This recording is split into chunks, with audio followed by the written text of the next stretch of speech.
2 days into the second anniversary of the baby, the beauty of being wrong. As I got one of my author's copy with me, and I just want to tap in on another gem.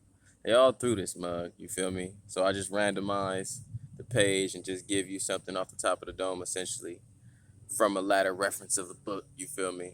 So 2 days away from the 2 year anniversary, and I wanted to touch on something where I was emphasizing ego.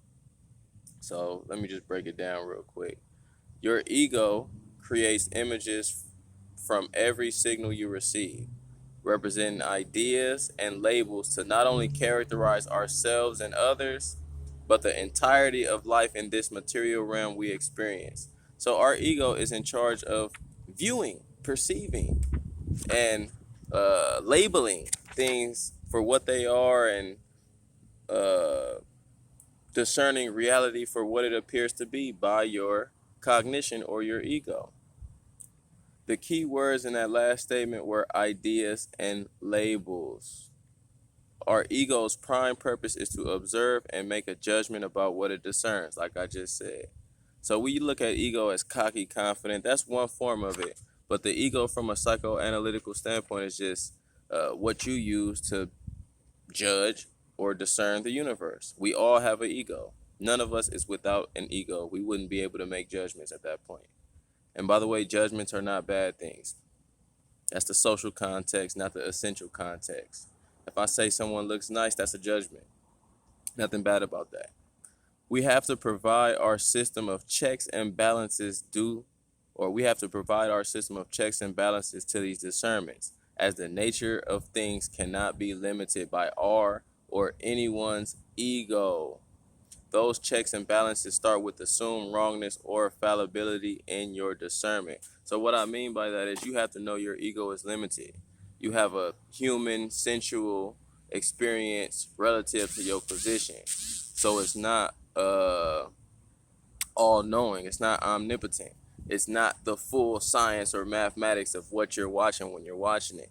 When you discern a tree for its green leaves and its brown trunk and knowing that it provides oxygen, that's a limited scope of perception to that tree. We reduce it to our human cognition or our ego telling us what the tree is. The tree is much more than what we can discern it to be. So that paragraph is just emphasizing the fact that we need to provide a system of checks and balances, and it starts by saying maybe I don't know exactly what the tree is about. Maybe my perception, or not even maybe, definitively my perception is limited to my existence. So maybe I should assume wrongness in my discernment rather than assuming it to be absolute or concrete. And that essentially is the beauty of being wrong, just in the realm of the ego. We all have our ability to judge, discern, and formulate opinions on the basis of what we see through our cognition or our ego.